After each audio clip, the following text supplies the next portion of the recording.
Is the impact of AI on people with disabilities. So take it away, Matthew. Oh, thank you very much, Paul. Hi, everybody. So first of all, I'm Matthew Johnson here, pronounced he and him. I have brown hair, brown eyes, and I'm wearing a white shirt. And I live in a town, a very small town called London in the UK. The weather is rainy as always.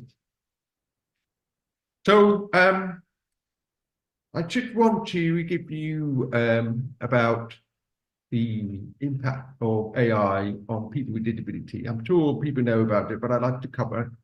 I would like to share my journey and another journey about the keyboard. And I want to give you a sample about AI in tech. And then I want to give you the benefits, talk about the benefits of AI. But also I want to talk about the limitation that we need to be aware of.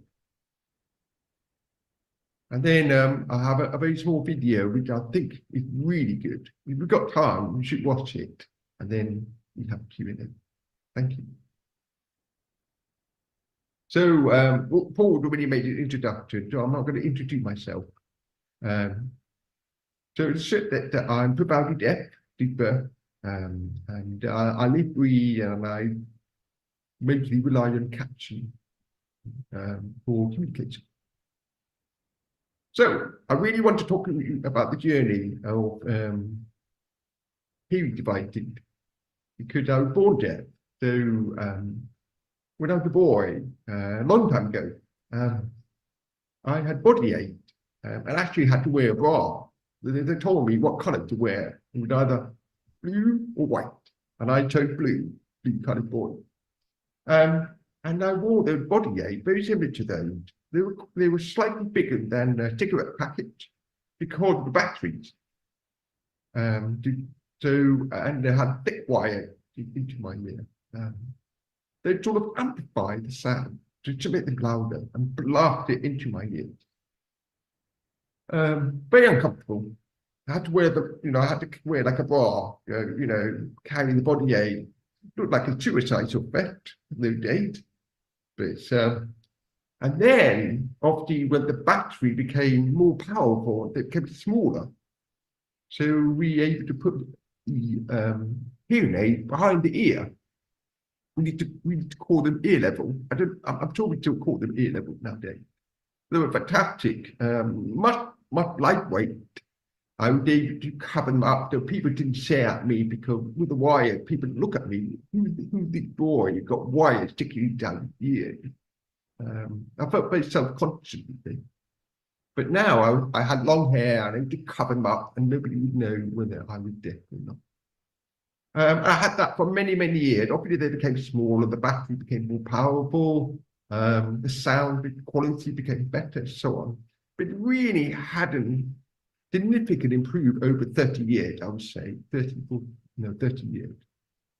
And then about 10 years ago, I had a cochlear plant. Now, I don't know if you know what a cochlear plant is, but a cochlear plant is actually they drilled a hole behind my ear, and then they inserted a wire into the hearing organ called the cochlea. And it's like a snail. And they put the wire inside the snail right round.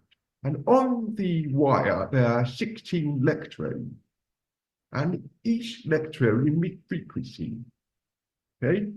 Now, a normal ear had about 40,000 hairs, hearing hairs. So each electrode trying to mimic those hairs, but not the same, obviously. So that became much better. And now, actually, my hearing improved by 50%. And I was able to hear many more sounds. Amazing. And obviously, I grew my confidence. I could hear it so much more. I could communicate better, and I could hear people talking better. So it was wonderful. And every 5 years, the processor outside get renewed. And I just got a new one, my third one. We've had it for over 10 years. My third one, about a couple of months ago, and now AI enabled, which means it adjusts to the environmental sound.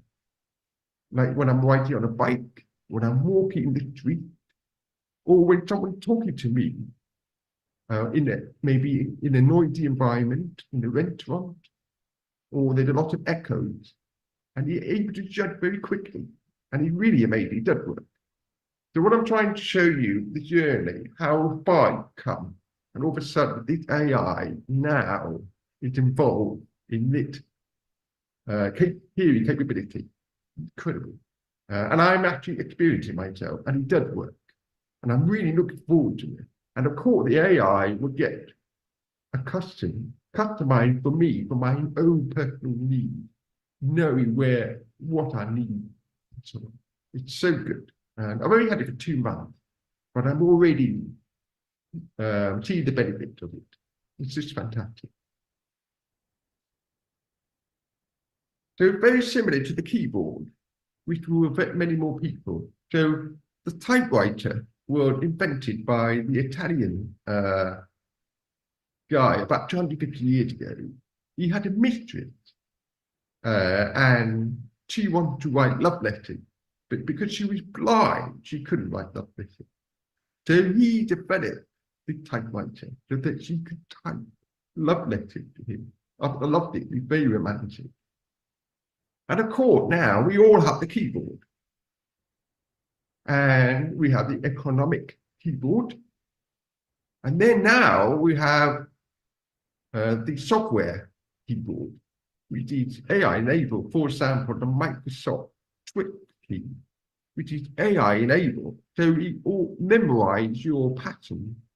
You know exactly what you, how you move your fingers and which icons you knew, which pictures you knew, and so on. And it gets better. Again, it's a great story, it's a great journey about AI. And of course, we get better. So there are two journeys how our AI came along. So the more of a story yet, inclusive AI create opportunity and innovation. And I just want to give you a few examples about what we have today. So automated live caption. I think many people need caption, not just for the deaf and the hard of hearing. So many people need it for, they follow, because people have strong accent.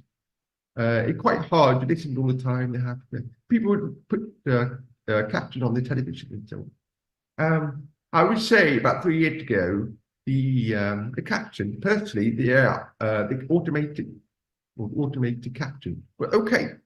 They were about 85% accurate. Now they're so good because of machine learning.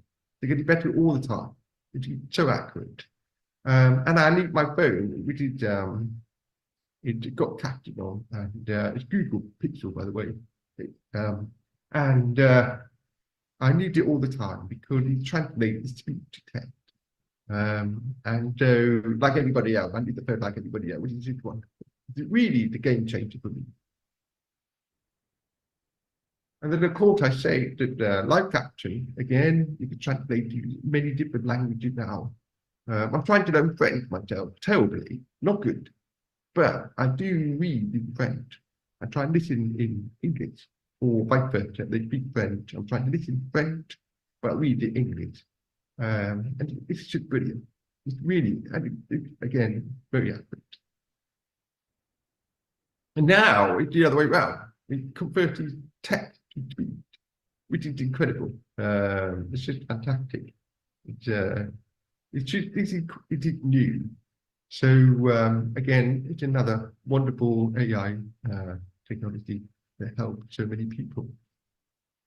You may not want to talk, you may just want to write, and then just be on the other side. So I mean, that's how, about the voice recognition, of course, voice recognition is really another wonderful tool. Firstly, developed by a blind person who worked for Apple. Because he couldn't read, so he decided to create the voice recognition, and now everybody uses it all the time. It's amazing. Again, this is just to show you how voice recognition work. I'm not going to go into detail, but it's just about, human thinking and then filtering out the noise, work with the AI, and then understand what you communicate to them. And of course, we have this wonderful CAI or Be My Eye. There's so many tools out there which for visual impairment or people with difficulty with their eyesight. Then you can use the phone to describe what's in front of you, translate it into voice, then you can hear what you say, or in tech. Again, fantastic piece of technology. It's just wonderful. So yeah, it's just making sure that people with disability become more independent, and that they can do things themselves rather than have to rely on other people. I mean, I need to rely on people making phone calls for many, many, many years, and that was frustrating. Yeah, yeah. And of course, now we've got AI smart glasses. Actually, they're not actually made for people with visual impairment, but it's just able to translate the sign, for example, Japanese into English. Or you go shopping and they give you more detail about the item you're looking at, the sofa, and you may want to change the color of the visual ID. But actually, they'd be really good for people with visual impairment or but people like myself, when people talk and I believe to read what they're saying and then translate it to my own language. So, there are a lot out in the market. There's no clear winner yet because it's still some of them are still in the infancy stage and they're not there yet, but it will be in the next couple of years, no doubt about that. And then we have the wonderful prosthetic lift powered by AI and smart wheelchair. I mean, the opportunities are unlimited with the AI, and the impact of AI for people with disability is enormous. And here are the few examples that I've shown you what AI could do for people with disability. And of course, we've got all this chat AI, really needed for cognitive, one of the biggest disability, and we have so they can translate the language into the language that people can understand, or the abbreviation, jargon, and so on. So again, I do use them personally myself. I use Gemini, Gemini. I just write what a question they come up with an answer with a couple of minutes critical. So it saved me a lot of time. And this is one of the tools. So at my work, we have the beta version of Doom. I'm not sure if the companion AI companion is available in the market yet. I think it might be, but I find it so useful because it summarizes the call, the minute. For me, I don't have to, because I lip read and I follow the caption. It's very hard for me to lip read caption and write make notes at the same time. I don't need to do that anymore. I can rely on AI companion to make the note for me, and he write the action, and then he send me an email immediately afterwards. I would say it's about 80% accurate. It's so helpful, and I could finish off the last 20% of it, to tidy up a bit, and then I could send an email to everybody or whatever. So again, another wonderful AI tool. And of course, we've got the Internet of Things, so you could connect all the applied, for example, the kitchen. You can put the lights on. People may not be able to get up this chair and do all the cooking applied. The kettle, the toaster, the speaker that we see in the picture. but you could adjust the bed, make it all the chair. You can help you to sit up, or shut the door, or send you reminded about the oven cooking, food cooking in the oven, and so on. Except again, AI could do that for you. So will AI accelerate technical tech design and development? So yes, of course. The general question is yes. So here are the examples. For example, automated testing would save a lot of time. Can you do 100%? No. You need to bear that in mind. It would take about 80%, I'd say. So you need to think about the last 20%. You will need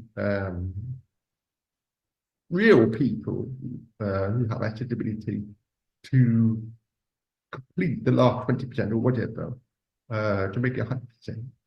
But it gives you a head start. A personalized design tool to the person rather be a very generalized approach. So then you can customize the individual need. You could create the right code generation with accessibility guidelines. At the moment, many people write the code without thought of accessibility. It could be really annoying.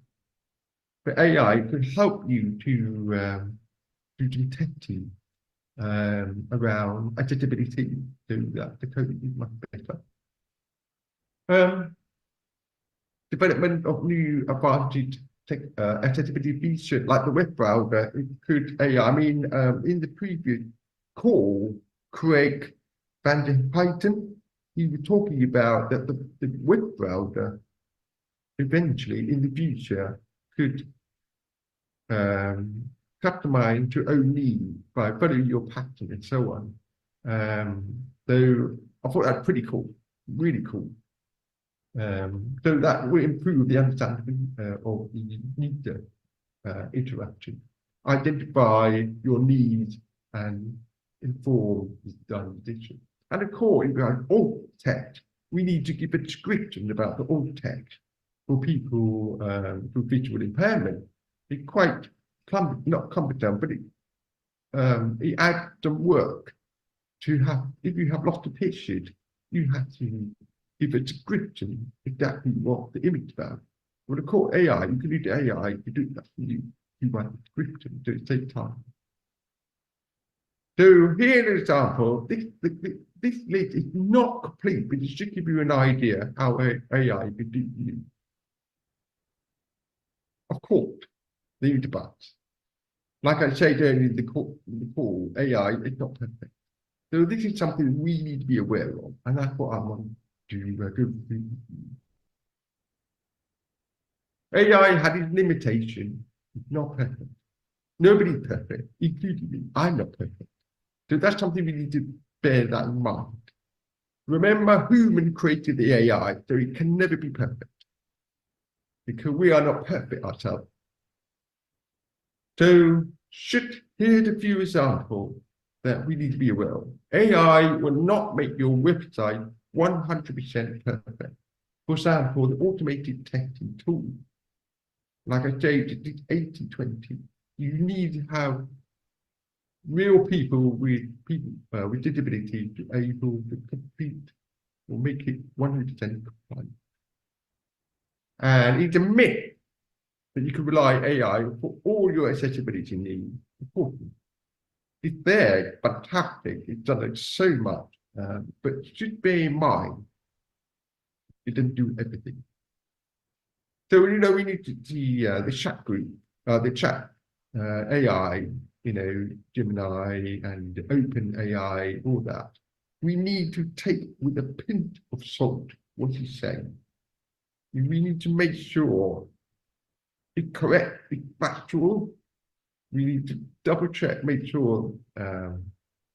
We need to do a bit of research. We want to rely on it 100%.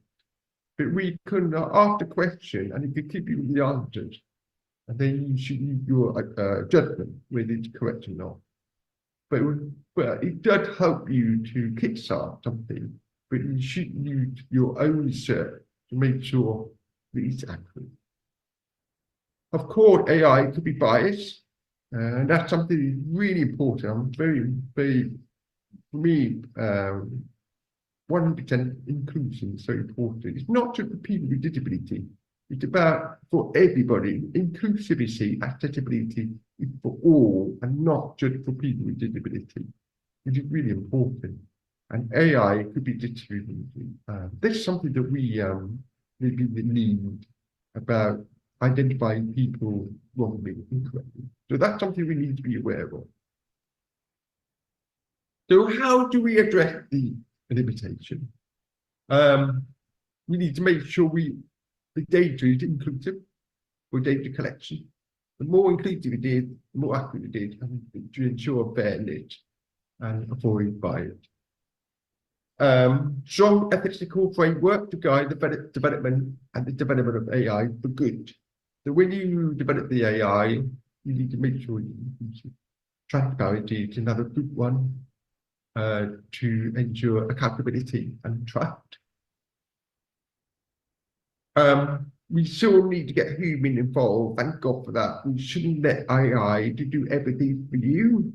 We need to make sure that we, the real people, do get involved in the decision making and so on.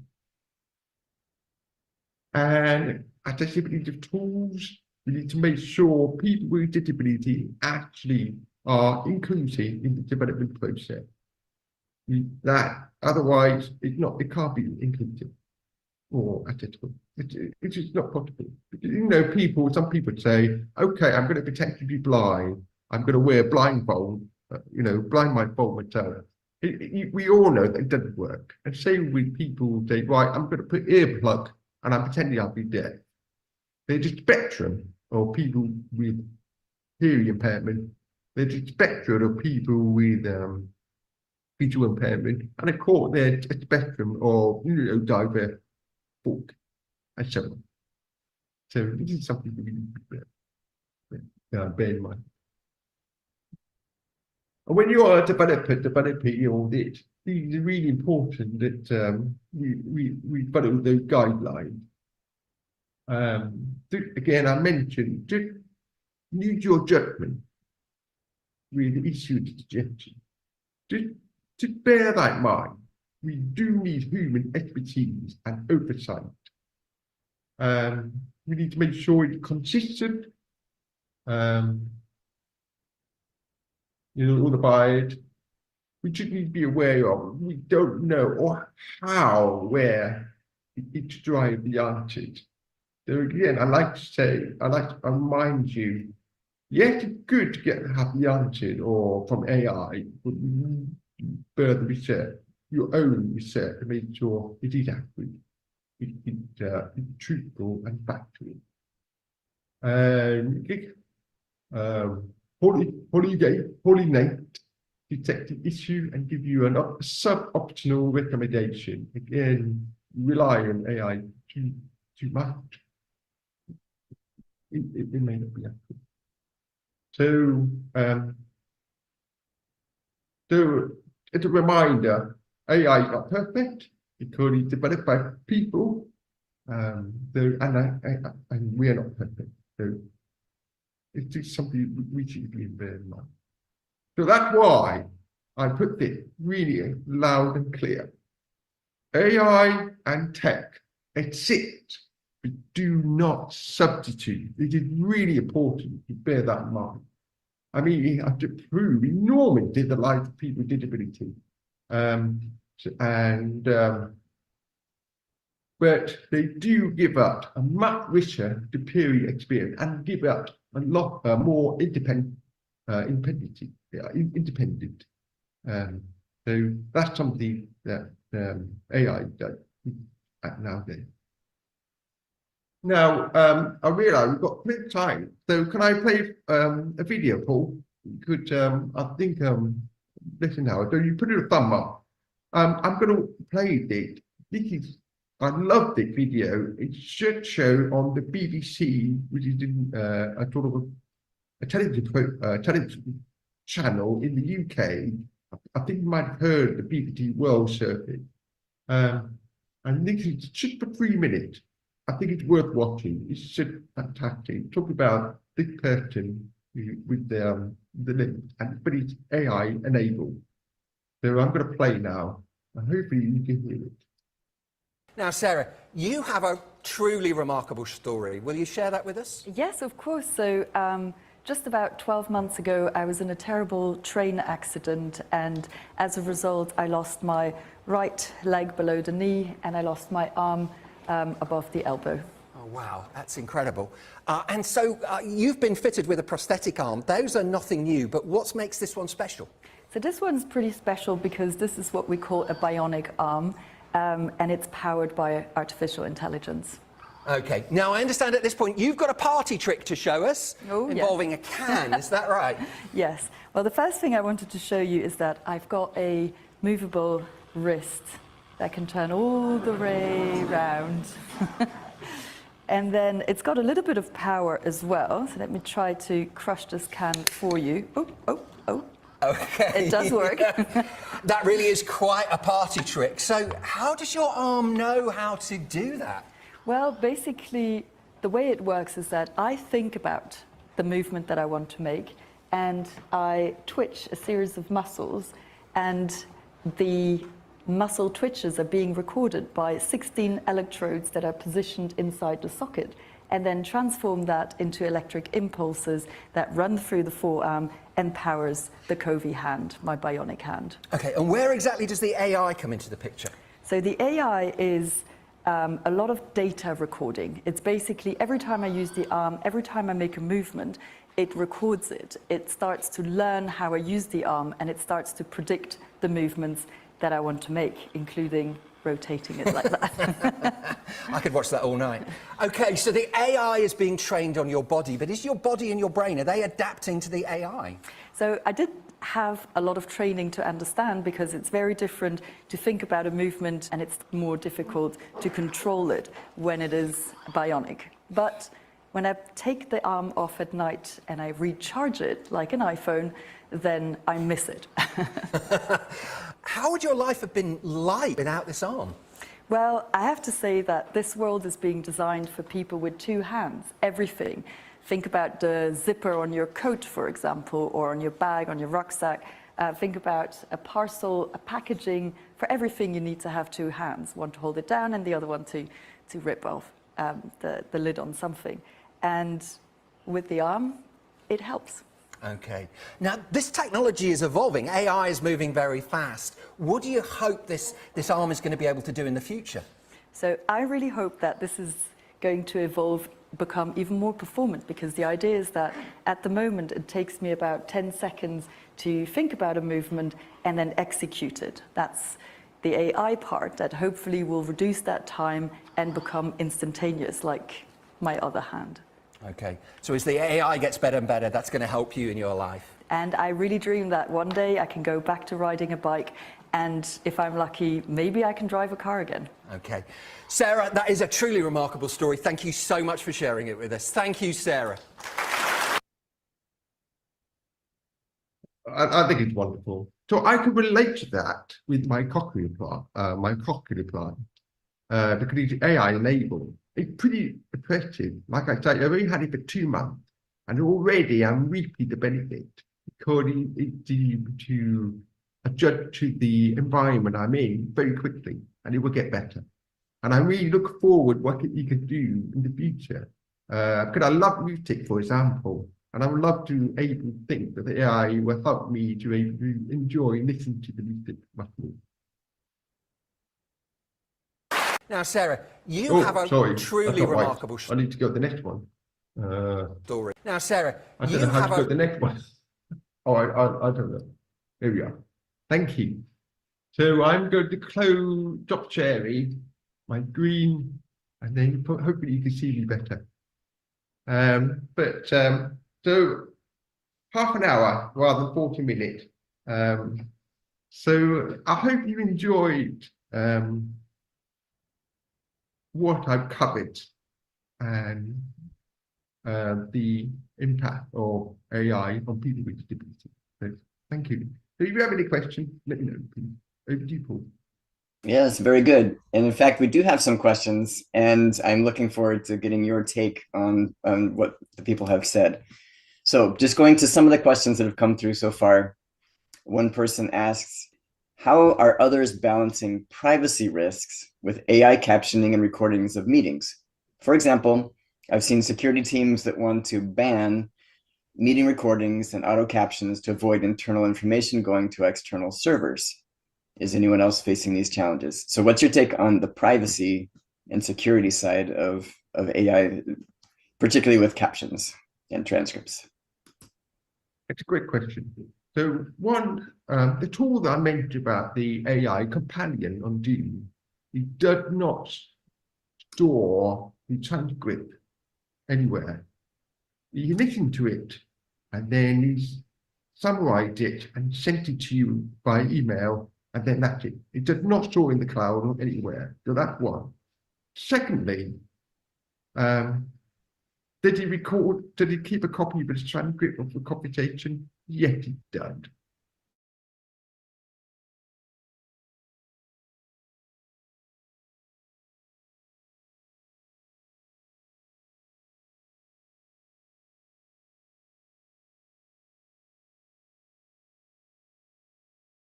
Are stored in the data.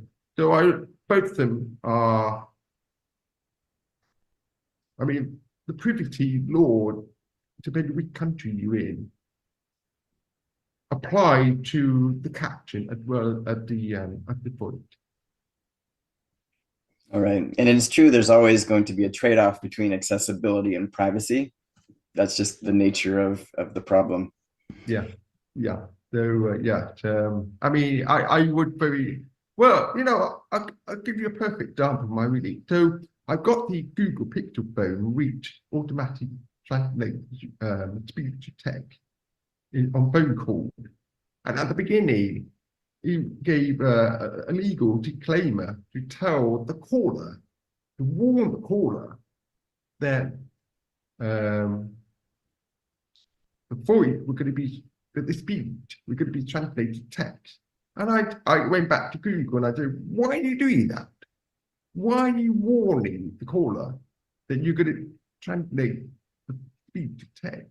It doesn't make sense. What do you send a warning to the caller that your voice is going to be recorded? But there was actually a legal requirement in there. But after time, they managed to, the law got updated or whatever, so they actually removed the disclaimer. Because I said to them, it's not the same experience as the person who don't read the caption. So they actually, now it's normal, they don't actually have to say that at the beginning. Yeah, and you remind me of even in other interfaces like Zoom or some of the other technologies that help with the video over the web. If a meeting is being recorded, it will tell you that, it warns you that right at the beginning. And I assume that's also for legal issues, but yeah, Exactly. it happens across the different technologies. All right, we're going to move to a different question, and this is, so it says, if there were a magical wearable AI device that you could put on like a jacket or something on your head or whatever, that could essentially make a deaf person blend in perfectly in the hearing world, how do you think that would affect deaf culture? Well, it's called a haptic vest. So you can feel the vibration. I think that's what that person actually, that's probably correct. So you can feel the vibration and all the beat of the music. I mean, there's a project that at my company, Footwork, a pro bono project on making music more adjustable. It's like a Spotify version of it, but it's much more acceptable. So you could control the bass, the treble, and the drum, the beat, but also splitting the lyric into syllables. So, like, instead of saying memories, one word, we split the word memories, yeah. But it also connected to the haptic vest. So you can hear the music, you can feel it, so you can be dancing. So that's one, it is out there. Yeah, I mean, it's already out there. I don't wear it, but I do try and wear it. It was something else I was going to say, but I've lost my train of thought about it. It means that you can go to the concert, you feel mythical concert, to hear the fight, but also you really need to have a lyric caption up there and people with sign language. But potential is enormous. And I mean, you can have, I'm just thinking aloud that you could have an AI enable hectic vet so that you vibrate to your own need, that you feel it, what works best for you, rather than just being a very generic vet for everybody. Yeah. So there are a lot of technological possibilities for sure. I think the heart of this question, though, is speaking to identity. So for someone who self-identifies as belonging to deaf culture as opposed to hearing culture, do you have any thoughts about that? How, if you had a magical device that could make it seem like you blend in perfectly, would that change identity, in culture? Okay, I mean, that's a tricky question, but then I would have thought the AI will identify, will recognize your needs. Rather, whether you are deaf or hard of hearing or not, the AI will sort of customize to your own individual needs. Does that make sense? Okay, yeah. Should we go on to the next question? So there's another question that that says, some people prefer captions and transcripts created by humans. Which is your preference? Do you prefer AI captions and transcripts, or human? Well, that's a bit controversial. Okay, I've relied on caption at work for many years, 20 years, and I've used human captioning till I would say until the last 2 years. Bear in mind, you're asking me this question to me personally because my answer may not be the same as other people. So please bear that in mind. But I've always followed the human capture because accuracy is so important. And the automatic caption wasn't good enough. People say, oh, it's 85% accurate. It still wasn't good enough because I had to fill up the 15%, the remaining 50%. I had to correct it, fill up the gaps or whatever. And by the time I'd done that, the computation moved on, or the caption disappeared. Because you only read 2 lines of it, and it was such hard work. So I much prefer human captioning than personally write it. It was much more accurate, and also they nuances the whole computation. However, they were always a few seconds behind, and it was a bit annoying because sometimes I wanted to ask a question, and I would ask a question, but they've already moved on. So I was too late. So I became more of a passive person in computation rather than being proactive and able to engage in computation. But with AI caption, it's literally real time, which means that I can engage computation much more. Much more accurate. I think I would say most of the time it's 95%. But you need to make sure that you have a really good microphone and a really good legacy. People blame, oh, the caption not coming up correctly. That might be because your microphone is not working properly or your Wi-Fi is not great. And I would encourage everybody, regardless of whether you knew caption or not, to have it on, so that if they come up correctly and it writes out exactly what you're saying, it's working. If it doesn't, then there's a very high chance, likelihood, that other people cannot hear what you're saying. That's a good point too. All right, next question. what do you say to people who consider AI cheating? How do you facilitate productive conversations around how AI allows people with disabilities to be more independent and level the playing field in the workplace? So the idea of cheating in AI, Wow. to cheat. I wouldn't say cheating. I don't really like the word cheating. I think it's enabling you. It's giving you more independent and helping you to play the same playing field. That's how I see it. Cheating. Well, I mean, it would be cheating if you need the AI for your exam, or helping you to write essays. But if you do have a disability, whatever that is, cognitive disability, then all I'm thinking of AI to help you to raise your game to be the same level with everybody else. If that's the case, then I don't see that as cheating. I think personally, I think generally AI is a really positive thing for people with disability. It's a really great question about cheating.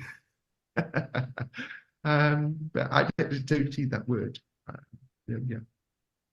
All right. Yeah. That's good. We've got a couple more questions and we have some time, so let's go through some of them. What do you say to people that, oh, sorry, that's the question we just asked. How do we manage the challenge of maintenance, meaning technologies being built with AI that people might come to rely on, but companies might go out of business or shut down those products in the future? So if you begin to rely on an AI technology and that company goes out of business, how do you address that? I mean, inevitably, people will leave their jobs. There's no question about that. But what I see is a chip in the paradigm. Like when the computer came out for the very first time, many, many years ago, IBM created the mainframe. They actually say only 3 mainframes would ever be built for life. And then when we came out with the personal computer from Microsoft, people would say, we're going to lose all our jobs. But actually, it created a lot of opportunity. It should shift the market. So some of the section will lose their job entirely. Some of the surface will lose their job entirely. But it will create a lot of opportunity. And I like to think that people with severe disability will find a job because of AI. I mean, I'll give you one perfect example. We can love it. I'm going to show you that video as well. Well, in Japan, there was a robot. I mean, Japan, they love robots. And he was in a cafe and he was having a conversation, a real proper conversation with the guest. Audrey, what would you like? Coffee, cake, whatever he was. And I had a little conversation. But behind the scene was a severely disabled person lying in the bed, unable to move. But he was controlling the robot. And he was talking. And he had a job. And he was great. He had a job. So that was because of AI. So I like to put a spin on. Yet AI will eliminate a lot of jobs, but I think also it will create a lot of new opportunities. All right, very good. I have a specific question about your role at ThoughtWorks. Okay. How are most of your clients prioritizing digital accessibility and inclusion? Are they mostly doing it because it is legally required or for some other reasons? Is it legal pressure or something else? That's a nice question. Thank you. I will answer that. I'm very lucky to have this job because I'm passionate about it. The ThoughtWorks, we are a global tech consulting company, which means we work with the client. Therefore, we have an opportunity to encourage them to make their product more inclusive. But the first, so I have 2 jobs actually. First is to make ThoughtWorks a safe, thriving space for people with disability. They can thrive in their career. They have all the tools that they can use. They are accessible. We're not there. It's on a journey. It takes a long time to get all the tools to be accessible because some of them, many of them are third parties. So what we do now, when we bring in a new third-party tool, one of the criteria is say, is the tool accessible? If not, do you have a roadmap to make the tool accessible? If not, sorry, we're not interested. So that's just one example. I work across 18 countries. It's not easy to, it's not one size fits all, for example, the workplace adjustment policy, because of each country has their own requirement and compliant. But what I've done, I've created default lenses. So that could be adopted to each country to create their own workplace policy. Suddenly, I'm trying to create training program, encourage people to become accessibility SME, subject matter expert, so that when they become an expert, we could educate the other people at Portwork, and then we can work with our client. But also, I also work with the sales people. We call them demand people. We call the sales people. How to have conversation with the key stakeholders. Why accessibility is really important. Why inclusivity is really important. It's not the right thing to do have, but they are figured like the purple dollar or the purple pound when you click away the brandy, you know, there's so many, and I give actual facts and figures because it's not just about the right thing to do. Everybody knows that, but you have to give figures, hard facts and figures to persuade them to adapt, to adopt accessibility into their product. And that's what I'm doing right now. It's a journey. We've started and we see the benefit of it. And many clients are now seeing the benefit. If you focus on people who need it most, everybody else benefits. Now, so touching your point about the legal, yes, we have acts in the US and the EU, we do have acts. Personally, I don't really want to use them to force people to make their product accessible. I just don't want to say, if you don't make your product accessible, you're going to be sued. Although some companies have come to us because of that, I want to say, look, make the world more inclusive. Make your product inclusive. Because if you innovate, you know, when you have to make your product accessible, you have to innovate. And you differentiate yourself from the competitors. And innovation, I love innovation. So I like to think we should go through innovation rather than being forced to make your product inclusive. Very good. And because we're at the end of the time period, we're going to wrap it up now. We appreciate the questions that have come in.